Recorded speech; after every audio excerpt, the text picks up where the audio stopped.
হাতে কি?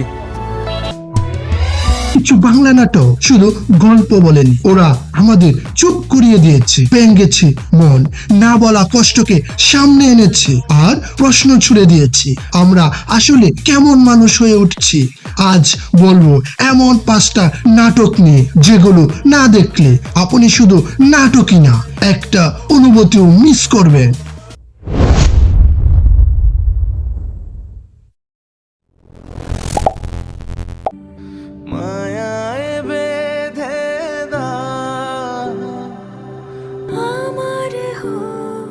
অদূরের কেউ প্রমাণ করে ভালোবাসা সব সময় কাছে থাকলে জন্মায় না, কখনো কখনো দূরত্বই সম্পর্ককে সবচেয়ে গভীর করে তোলে।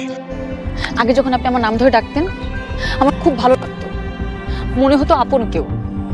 জুবান এখানে কথা কম বলে কিন্তু চোখের ভাষা অনেক কিছুই বলে দেয়। এই নাটকটা তাদের জন্য যারা কাউকে ভীষণ ভালোবাসে কিন্তু কখনো বলা হয়ে ওঠে না। আমি ওকে এবারে সিলেকশনে প্লিজ ওকে সিলেক্ট করে দাও আল্লাহ, আমি আর তোমার কাছে কিচ্ছু চাই না। মন দিতে চায়, নামটা সহজ কিন্তু গল্পটা ভীষণ বাস্তব। তার মানে তোমার মন থেকে আমাকে ধাক্কা দিয়ে বের করবে না? ভালোবাসা আছে কিন্তু সিদ্ধান্ত নেয়ার সাহস নেই। তৌসিফ মাহবুব এখানে তুলে ধরেছেন আজকের জেনারেশনের সবচেয়ে বড় ভয়, কমিটমেন্ট ফেয়ার। আবার বলো। আমি তোকে ভালোবাসি। আবার বলো, আবার বলো। আমি তোমাকে এই নাটক প্রশ্ন করে ভালোবাসা কি শুধু অনুভূতি নাকি দায়িত্ব নেয়ার নামও ভালোবাসা? আপনি কোনো চিন্তা করেন না, রক্তের বদলে রক্ত। টিপু সুলতান কোনো আদর্শ নায়ক না, আরো পুরো বিলেনও না, সে পরিস্থিতির তৈরি এক গ্রে মানুষ।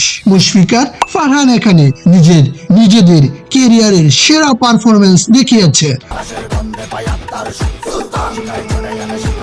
নাটকটা দেখতে দেখতে মনে হবে অপরাধী কি জন্মায় নাকি সমাজই কাউকে অপরাধী বানায়।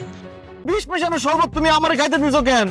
তোরে মাইরা ফলানোর জন্য। এই বকশিসের সবচেয়ে ভারী নাটক বাঁচবো না, এটা হাসার গল্প না, এটা চুপ করে বাবার গল্প।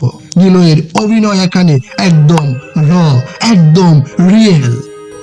কুপায় কার থেকে কল আলাদা করে দেবো যা। মানসিক চাপ, একাকিত্ব আর না বলা কষ্ট, এই নাটকটা অনেক দর্শককে নিজের সঙ্গে মুখোমুখি দাঁড় করিয়ে দেয়। যেমন আমি যখনই আসি তখনই দেখি আপনার হাতে ফুল, নাহলে কানে ফুল, নাহলে গলায় ফুল, নাহলে পকেটে ফুল। দিনে কয়জনকে ফুল দেন?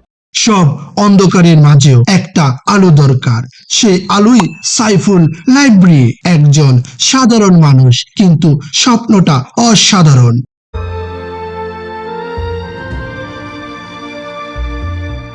এই নাটক দেখিয়ে দেয় সমাজ বদলাতে বড় ক্ষমতা লাগে না, লাগে বড় মন। এই 5টা নাটক শুধু বিনোদন না, এগুলো আমাদের সমাজ, সম্পর্ক আর মানসিক অবস্থার আয়না। এখন আপনার পালা, কোন নাটকটা আপনাকে সবচেয়ে বেশি নাড়া দিয়েছে কমেন্টে লিখুন।